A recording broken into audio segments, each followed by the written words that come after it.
Super Docteur, c'est le podcast des médecins généralistes. Un contenu court et pratique chaque semaine pour tous les médecins. Avant de commencer cet épisode, je voulais vous parler de Pulse Life, mon partenaire et une plateforme que je recommande chaleureusement. Dans un contexte d'hypercroissance des connaissances médicales, Pulse Life met à disposition des soignants toute la connaissance médicale fiable et à jour pour leur permettre d'exercer une médecine fondée sur les preuves. Je trouve cet outil exceptionnel et je vous laisse le découvrir en téléchargeant leur application sur tous les stores. Ils ont même développé un expert médical conversationnel IA qui garantit des réponses fiables et sourcées avec un accès direct aux documents de référence. Pulse Life, c'est l'allié indispensable pour rester à jour et simplifier nos prises de décision médicales. Allez jeter un œil, ça vaut vraiment le détour sur leur application ou sur le site pulselife.com. Bonjour à tous et bienvenue dans Super Docteur. Aujourd'hui, j'ai le plaisir d'accueillir Gauthier Rénal, urologue et membre du comité LITIAS de la Société française d'urologie, à la suite du très bon article sur la prise en charge de la colique néphrétique en médecine générale paru dans l'excellente Revue du praticien médecine générale en septembre 2024. Au cours de cet épisode, nous allons explorer ensemble les étapes essentielles pour reconnaître une colique néphrétique au cabinet du généraliste, exclure les diagnostics différentiels et surtout initier le traitement adapté. Nous discuterons également des examens d'imagerie à privilégier, des critères de gravité nécessitant une hospitalisation en urgence et des options thérapeutiques allant des antalgiques aux interventions plus spécifiques comme la lithotricie ou le drainage. Enfin, nous verrons comment surveiller les patients après un épisode et quelles mesures préventives proposer pour réduire le risque de récidive de colique néphrétique.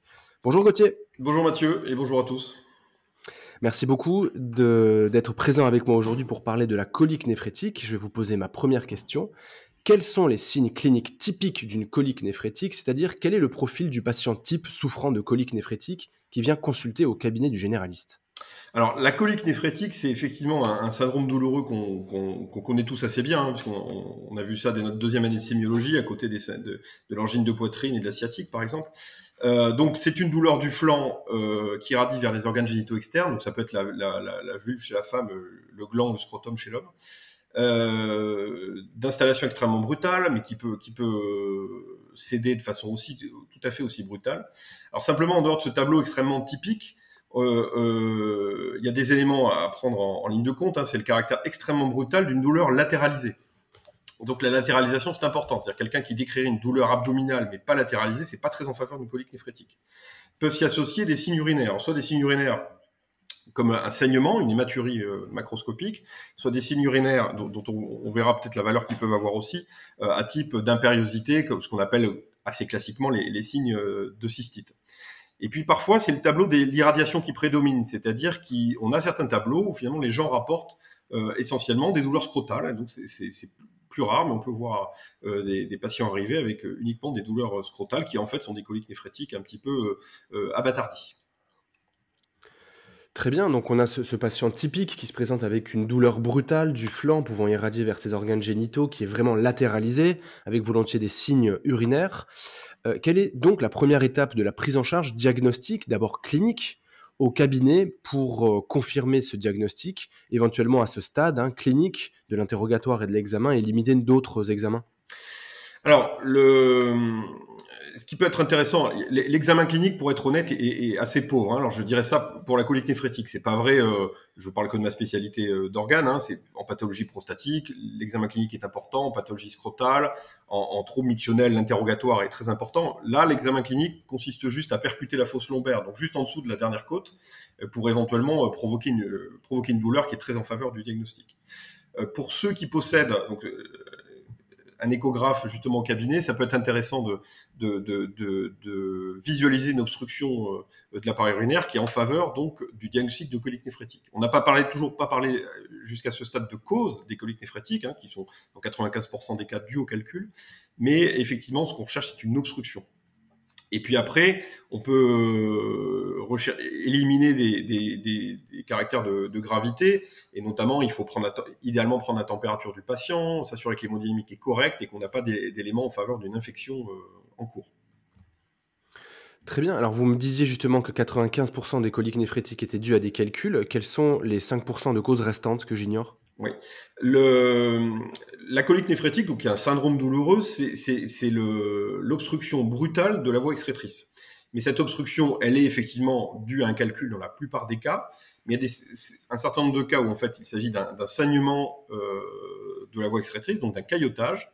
D'autres cas, bon, ça c'est plus marginal et on a un contexte qui nous éclaire. On a le contexte post-opératoire, c'est-à-dire quelqu'un qui aurait des douleurs après une chirurgie digestive ou gynécologique de colique néphrétique. Là, il faut évidemment se méfier, mais ça c'est un contexte très particulier.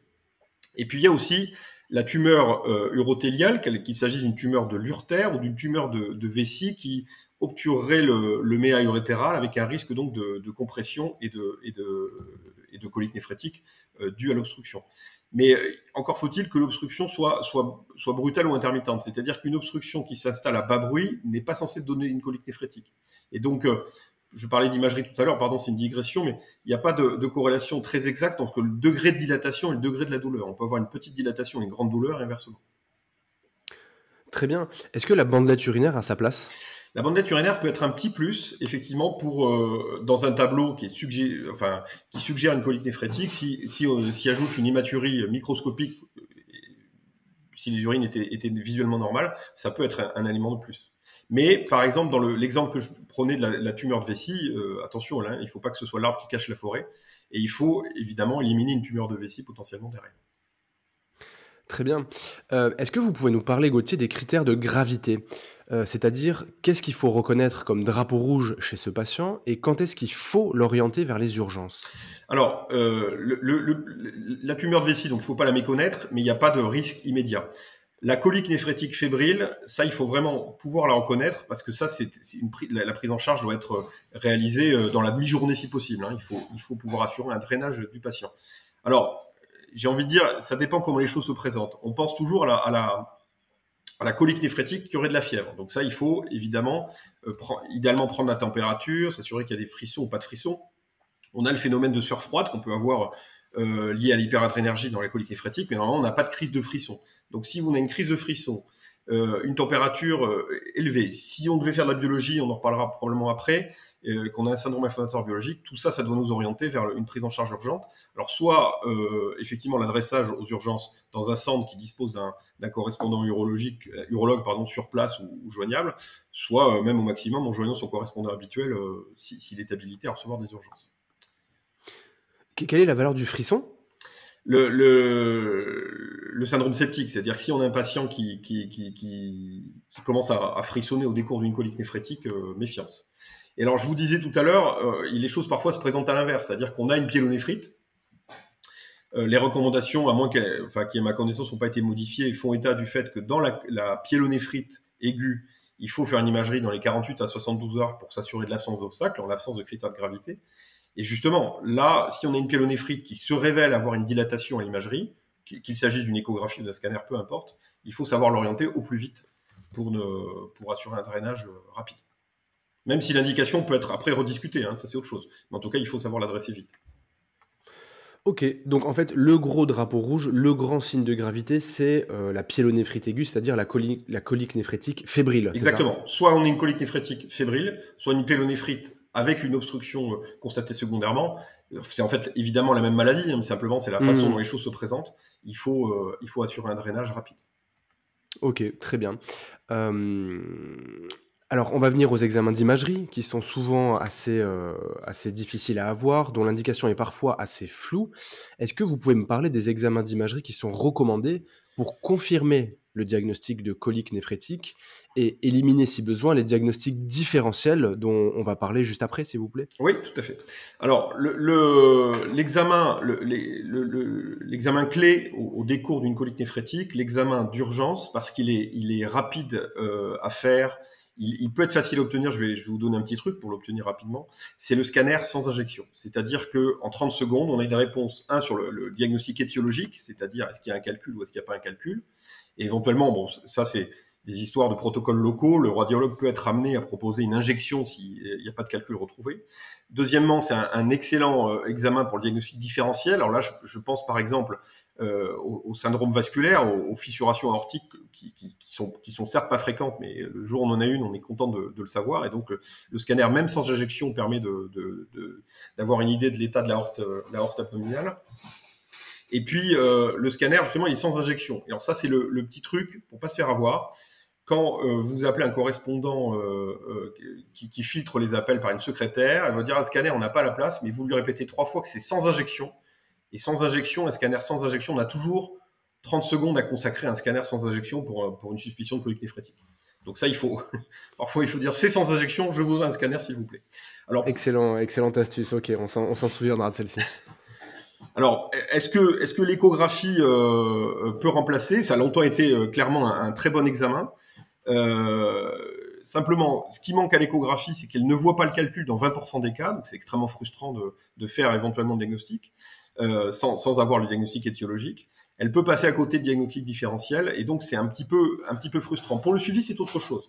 Mais pour le diagnostic immédiat, l'échographie est parfois insuffisante. Alors, j'ai juste une remarque à faire là-dessus, c'est que, bon, on sait comment les publications américaines, ils adorent mettre quelque chose au pinacle, et puis et quelques années plus tard, ils nous expliquent qu'il fallait pas faire comme ça. Alors, c'est exactement ce qui s'est passé dans une publication d'il y a quelques années du New England, où on disait, en fait, finalement, l'échographie, c'est mieux, on n'irradie pas les gens et tout ça. Et alors, là où je dois reconnaître moi-même, j'avais mal compris cette publication, c'est qu'on parle bien de l'échographie, justement, alors ça va peut-être vous intéresser, Mathieu, c'est l'échographie dite au lit du malade, c'est-à-dire l'échographie de poche faite par l'urgentiste, qui peut dire, attention, il a une dilatation, bon, si j'ai pas de critère de gravité, je considère que c'est une colique néphrétique, que j'ai vu le calcul ou pas, et donc je renvoie le patient dans un circuit habituel. Et ce qui n'est pas le fait de solliciter la réalisation d'une échographie urinaire, qui elle peut prendre du temps, et prendra en fait dans le contexte de l'urgence, beaucoup plus de temps qu'un scanner, et donc finalement risque d'être moins pertinent dans le contexte de l'urgence, pas pour le suivi. Très bien. Alors, j'ajouterais une petite remarque. Moi qui fais des échographies, c'est vrai que c'est extrêmement difficile, même avec des machines performantes, de voir une lithiase hyperéchogène au sein d'un sinus hyperéchogène. C'est quand même un examen qui est assez peu sensible et peu spécifique comparé au scanner.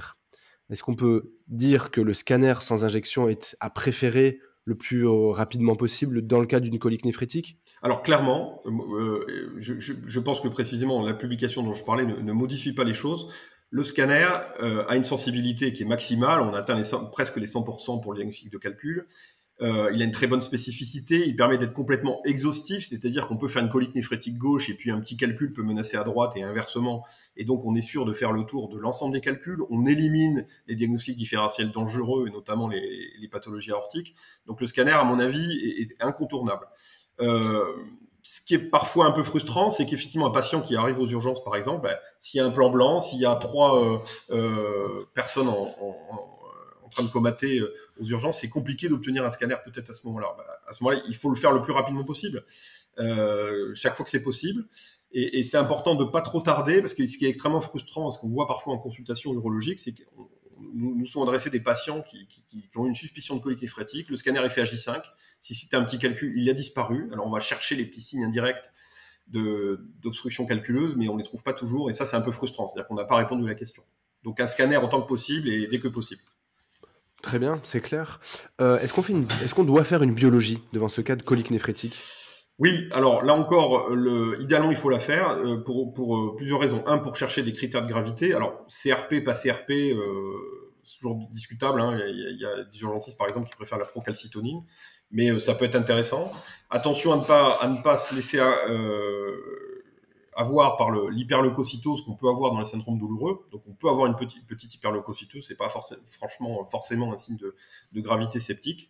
Et puis, surtout, on va pouvoir doser la créatinine, et ça, c'est important, parce que c'est des patients, on parlera du traitement plus tard, chez qui on va être amené à mettre des anti-inflammatoires non stéroïdiens, et donc c'est bien de pouvoir bénéficier d'un dosage de la créatinine de base. Très bien, c'est clair. On va venir au traitement, justement. Je crois que la pierre angulaire, c'est quand même l'antalgie. On va parler juste après des traitements plus spécifiques. Est-ce que vous pouvez nous parler de l'antalgie? Quels antalgiques prescrire pour soulager rapidement la douleur de ce patient qui fait une colique néphrétique devant nous? Les anti-inflammatoires sont vraiment, justement, pour reprendre sans mauvais jeu de mots cette expression, c'est vraiment la pierre angulaire du traitement du calcul. Donc ça, on le sait depuis finalement le milieu des années 70. Hein. Évidemment, on a des exigences scientifiques par rapport aux essais cliniques qui sont de plus en plus fortes, mais les anti-inflammatoires ont toujours montré leur supériorité par rapport à tous les autres, et notamment les morphéniques. Alors, je parle que pour de la colique néphrétique, hein, mais les morphéniques sont très limités dans dans le traitement de la colique néphrétique. Ils aggravent probablement en plus les nausées qui sont des signes associés qu'on peut avoir dans la colique néphrétique. Donc les anti-inflammatoires et les mieux tolérés et les plus étudiés dans cette indication, c'est les dérivés de l'acide thiaprophénique. Donc le diclofénac, historiquement, qui était le premier, qui a le mérite d'être administrable par voie intramusculaire, intraveineuse ou par suppositoire, et péros bien sûr, donc on a un petit peu toutes les voies.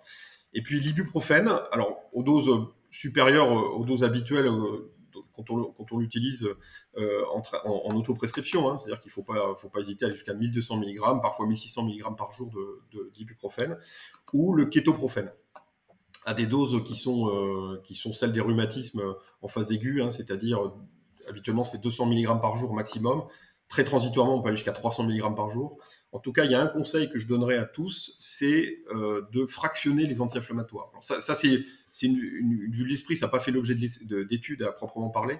Mais ce qui est vrai, c'est qu'à la différence de douleurs rhumatismales, qui sont des douleurs en plateau, où ça peut être intéressant de donner une forme LP matin et soir, la colique néphrétique, il faut apprendre au patient à pouvoir gérer sa journée en fonction des pics douloureux qui sont effectivement très variables. Donc il ne faut pas hésiter à fractionner. Plutôt, moi par exemple, j'apprécie de donner kétoprofène 50, 4 à 6 par jour en fonction des douleurs. Donc ça c'est pour le traitement de base, donc qui est l'anti-inflammatoire. Il ne faut pas négliger le doliprane, le paracétamol, pardon. Le paracétamol fait mieux, selon certains essais cliniques, que les morphiniques dans la colique néphrétique. Il est insuffisant par rapport aux anti-inflammatoires, mais il permet de tenir l'interdose, donc c'est intéressant. C'est le seul traitement qu'on puisse utiliser chez la femme enceinte. Alors heureusement, les coliques néphrétiques de la femme enceinte ne sont pas légion, mais ça peut arriver. Donc, faute de mieux, on prend des anti-inflammatoires. Et puis, on peut parler peut-être des autres traitements. Je crois que vous aviez... Je vous écoute. Voilà.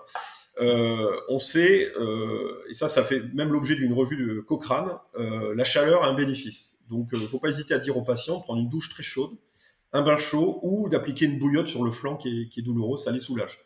Et ça, ils le disent au quotidien. Hein. Tous les gens qui voient des coliques néphrétiques disent, ben oui, effectivement, la chaleur me soulage. Donc, c'est intéressant. Où est-ce qu'on le met, la chaleur? On la met sur le flanc, sur le rein, sur le... Alors oui sur le flanc, donc sous les côtes, mais pour autant le patient peut moduler et il trouvera lui-même ce qui lui convient. Il n'y a pas de position ontalgique dans la colique néphrétique, mais placer lui-même sa bouillotte doit pouvoir le faire. Ok. En revanche, il y a une vieille habitude qu'ont gardé les urgentistes d'expliquer aux gens qu'ils doivent cesser de boire au moment de la crise. Bon, ça c'est un peu une vue de l'esprit, c'est-à-dire que tout le monde a fait l'expérience que ce que vous buvez, vous n'allez pas l'uriner dans l'heure qui suit. C'est pas comme ça que ça se passe. Et donc, précisément, comme la douleur peut avoir disparu 2 heures plus tard, c'est un peu naïf de penser que la restriction hydrique va soulager la douleur. Et il y a même eu des essais cliniques là-dessus, y compris utilisant de l'hormone antidiurétique. Bon, il y a un bénéfice à injecter de l'hormone antidiurétique, mais il est marginal par rapport aux anti-inflammatoires et par rapport aux antalgiques classiques. Donc, le seul intérêt de la restriction hydrique, c'est de laisser les gens à jeun, par exemple, quand un geste de drainage est prévu. Mais il n'y a pas de restriction hydrique à prévoir. Très bien, donc pas de restriction hydrique, de la chaleur, prescription d'antalgique, on en a parlé, donc principalement des anti-inflammatoires, à type d'ibuprofène ou de kétoprofène que vous recommandez de fractionner, associés à des interdoses de paracétamol. Est-ce qu'il y a d'autres traitements, notamment, quelle est la place des alpha-bloquants dans la prise en charge de la colique néphrétique? Quels sont les bénéfices? Et est-ce qu'il y a d'autres choses à prescrire que les alpha-bloquants? Alors, je vais tout de suite, avant de répondre sur le fond, sur les alpha-bloquants, je vais tout de suite faire son sort au fluoroglucinol, donc commercialisé sous le nom de Space-Fond, qui est un petit peu le médicament historique qui a longtemps été proposé. Ça ne repose sur rien, c'est-à-dire chercher... j'ai même dit en plaisantant un jour, je ferai une prime à celui qui trouvera une publication sur le fluoroglucinol dans la colique néphrétique. Et pourtant, comme quoi les évaluations datent un peu, c'est un médicament qui a ou qui avait en tout cas la MM dans la colique néphrétique. Mais le fluoroglucinol, il peut peut-être être intéressant s'il y a des signes digestifs associés, mais en tout cas, il n'a pas sa place dans la colique néphrétique, puisqu'il y a un niveau de preuve qui est nul. Alors, sur les alpha-bloquants, il y a un niveau de preuve qui est un peu supérieur. Je dois dire que je suis presque gêné de répondre à la question, parce que c'est un médicament qui fait l'objet de beaucoup de controverses en urologie. Je m'explique. C'est un médicament qu'on utilise au quotidien quand on est amené à traiter des troubles mictionnels de l'homme liés à la prostate. Bon, c'est un médicament qui peut être responsable d'hypotension orthostatique, et ça, justement, il faut pouvoir repérer le risque d'hypotension orthostatique chez vos patients, et c'est pas à nos auditeurs médecins généralistes que je vais apprendre à repérer l'hypotension orthostatique, ils le font sans doute bien mieux que moi. Mais c'est un petit peu le problème de ce médicament, c'est-à-dire que des alpha-bloquants en général, il y a eu plusieurs études de mauvaise qualité, c'est-à-dire que chacun y est allé de son petit essai clinique sur les alpha-bloquants dans la colite néphrétique, et il y a eu même 2 ou 3 méta-analyses sur le sujet qui ont montré qu'il y avait un bénéfice, modeste, mais un bénéfice quand même. Alors, est-ce qu'il y a un effet réel ou est-ce que c'est artefactuel parce qu'on compile des données de mauvaise qualité? C'est difficile de répondre. Moi, j'avoue que dans ma pratique, je l'utilise, mais j'ai beaucoup de collègues qui sont très réticents à l'utiliser à cause du risque d'hypotension orthostatique.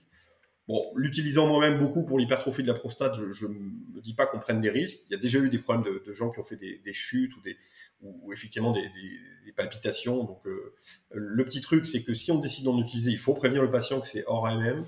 Il faut lui dire de commencer le traitement plutôt le soir pour s'assurer que quand il sera en décubitus, il n'y aura pas de problème par la suite. Et si jamais il le tolère mal, évidemment, on l'arrête.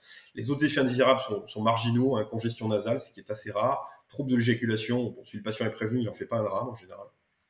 Et puis, on peut être amené à en prescrire chez la femme, donc il faut bien sûr mettre sur l'ordonnance que c'est hors AMM pour que le pharmacien ne vous rappelle pas dans la demi-heure. Sur les médicaments qui sont prescrits, alors en fait, vous savez bien qu'il y a différents alpha-bloquants. Les plus étudiés, c'était la tamsulosine historiquement et un petit peu la silodosine. La silodosine ayant le mérite d'être peut-être un peu plus sélective sur les récepteurs urinaires, et donc avec peut-être un petit supplément d'efficacité sans risque d'effet indésirable. Vous les prescrivez combien de temps?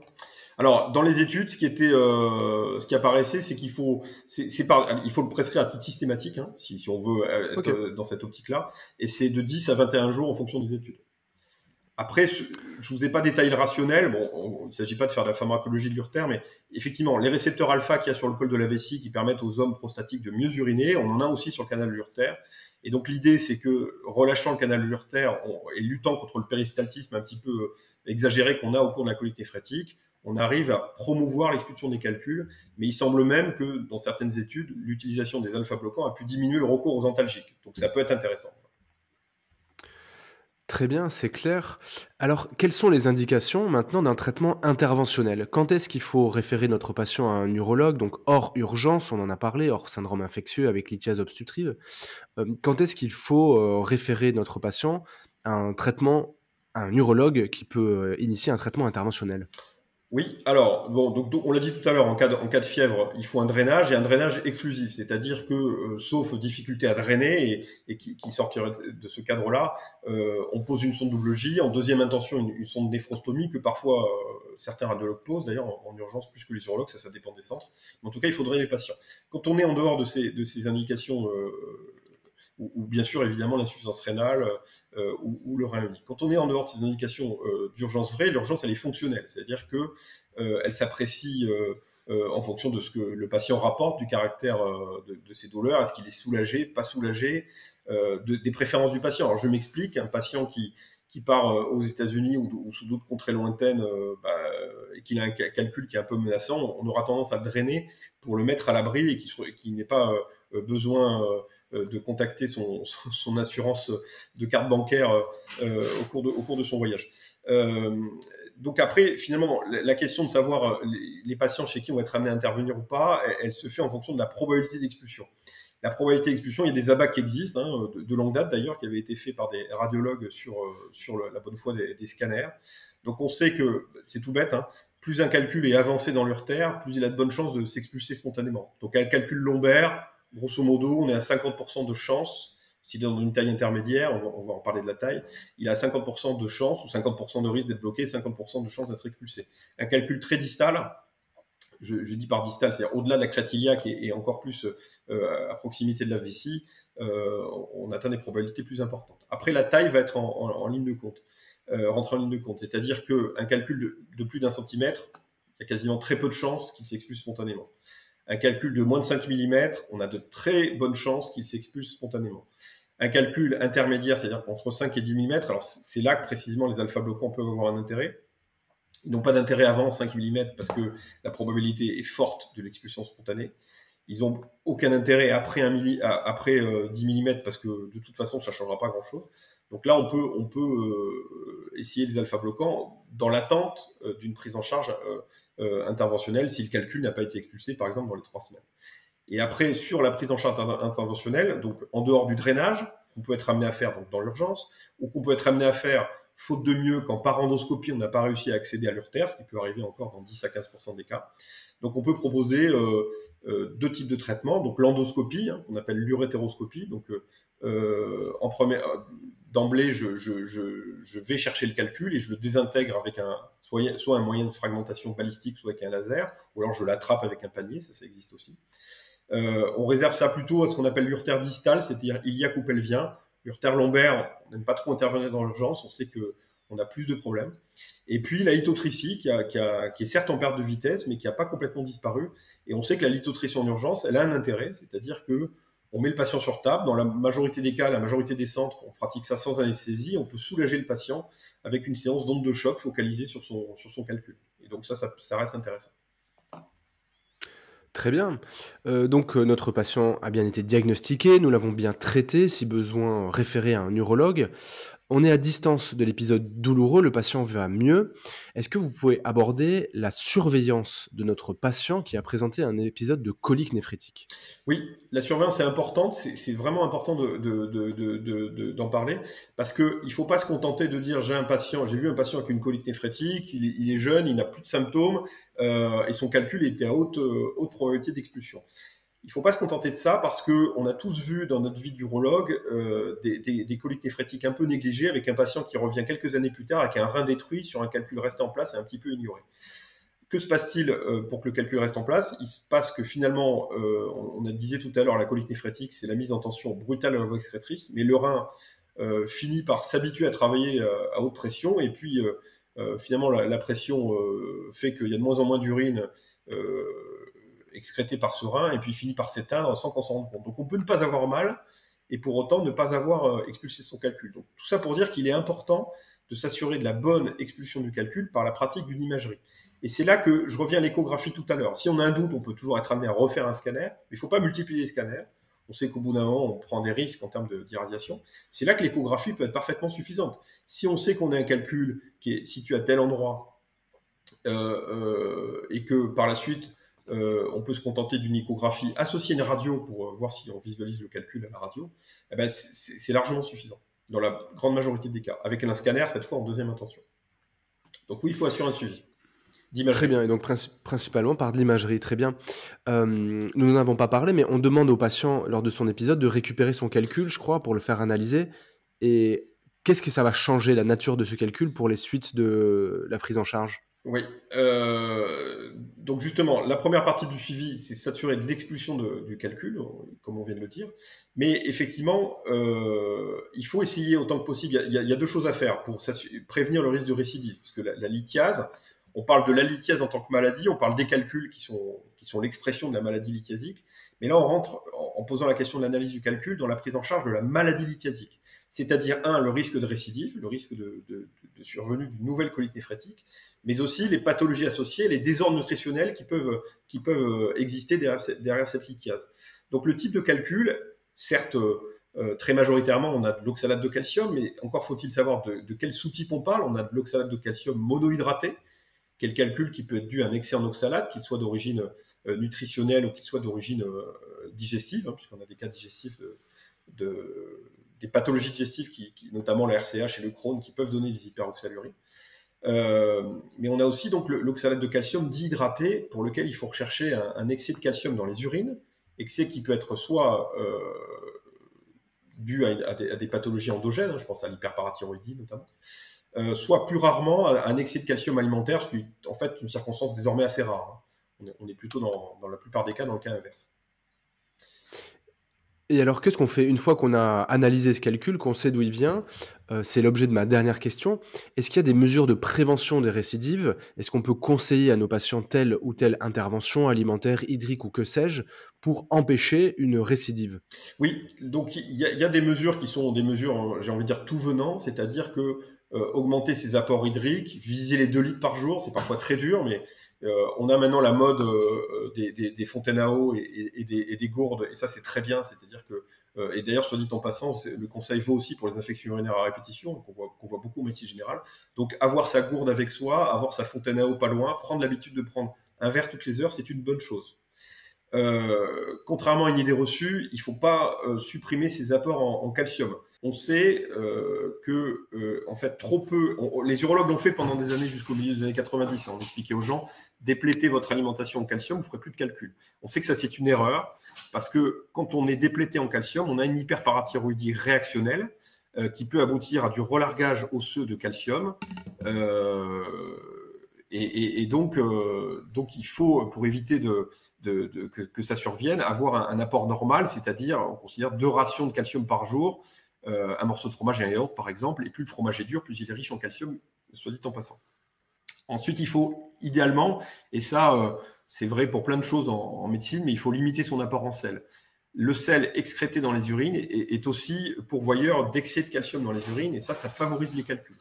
Donc ça, c'est les grandes lignes. Après, ces grandes lignes, on va les adapter à l'analyse des urines de 24 heures. Donc, il faut que le patient bénéficie, et on peut être amené à la répéter aussi, d'une analyse des urines de 24 heures pour voir ce que contiennent ces urines et voir quels sont les facteurs de risque de récidive des calculs. Et à partir de là, on peut adapter. On dit attention, vous avez trop de sel, ou alors ça n'est pas le problème. Attention, vous avez un excès de calcium dans les urines. Il faudra investiguer de savoir pourquoi il y a un excès de calcium dans les urines, et ainsi de suite. Donc, justement, le comité dont je fais partie, le CLAFU, a édité des recommandations, et on n'est pas les seuls en France, hein, ça dépend des pays, mais oui, il est recommandé de réaliser un bilan métabolique sur les urines de 24 heures, qui est facilement accessible. Tapez urine de 24 heures lithiase et on trouve tous les paramètres qui sont nécessaires à cette étude. Très bien, donc ça on peut le prescrire, on peut prescrire aux patients de recueillir pendant 24 heures ces urines, de les amener au labo pour faire cette analyse métabolique avant une interprétation par l'urologue. Alors oui, vous pouvez le faire avant, et puis même, j'ai envie de dire, il faut le faire, alors que ce soit fait, peu importe qui l'a prescrit, et ça peut même, dans certains centres où des urologues s'intéresseraient moins à la lithiase maladie, ça peut être fait par un néphrologue, même si je pense en tant qu'urologue, évidemment, on reste au centre du jeu, mais peu importe qui le prescrit, mais en tout cas, il faut que ça soit fait. On est d'accord là-dessus. Très bien, excellent. Je vous remercie beaucoup, Gauthier, c'était hyper intéressant. J'ai moi-même appris pas mal de petites choses sur cette pathologie que je pensais connaître un petit peu. Est-ce que vous auriez un dernier mot, une dernière recommandation pour nos confrères, nos consoeurs généralistes qui seront amenés peut-être demain à traiter un patient, à prendre en charge, à soigner quelqu'un qui souffre de colique néphrétique? Alors, je vais leur faire une recommandation pour eux-mêmes. Il ne faut pas qu'ils oublient eux-mêmes de boire, parce que finalement, les médecins, quand on est pris en consultation, on est souvent, et les chirurgiens d'ailleurs, c'est pareil, hein, quand ils opèrent des heures debout sans boire. Donc, il faut prendre l'habitude de boire. Ça c'est une recommandation pour eux-mêmes. Et puis, la colique néphrétique, c'est bien l'objet de notre discussion aujourd'hui, ou la lithiase en général, c'est très fréquent. Hein. On considère que c'est de 10 à 15% des Français qui connaîtront un épisode au cours de leur vie. Donc, il faut idéalement qu'ils aient leur réseau de correspondants, qu'il s'agisse évidemment des urgences, mais ça en général tout le monde l'a, ou de son urologue préféré, ou de son radiologue préféré qui est capable de réaliser un scanner, et le sont en pratique tous dans la journée pour moins de 30 secondes. Super, je vous remercie beaucoup, Gauthier, c'était super intéressant, et puis je vous dis peut-être à bientôt. J'en profite avant de clore cet épisode, avant que j'oublie, pour passer un coucou et toutes nos amitiés à Christelle, qu'on connaît tous les deux de la Revue du Praticien. Bonjour Christelle. Revue dans laquelle vous avez publié cet article qui a fait l'objet de cet épisode. J'ai aucun partenaire rémunéré avec la Revue du Praticien, mais j'y suis abonné depuis des années. Il faut un travail vraiment hyper qualitatif, c'est toujours extrêmement sérieux, les articles sont toujours incroyablement travaillés jusqu'à la mise en page, donc je vous le recommande chaudement. Salut Christelle, et merci beaucoup Gauthier. Félicitations, vous êtes bien arrivé à la fin de cet épisode du podcast. S'il vous a plu, si vous avez appris des choses utiles et que vous souhaitez que je poursuive ce travail, vous pouvez vous abonner à ce podcast et en parler à un de vos confrères ou une de vos consoeurs. Et si vraiment vous voulez m'aider, vous pouvez me laisser une note de 5 étoiles sur vos applis et un petit avis sympa pour référencer ce podcast. Pensez également à vous abonner à la newsletter. Je vous envoie chaque mois un mail à haute valeur ajoutée pour la médecine générale. Vous trouverez le lien dans les notes de l'épisode. À bientôt!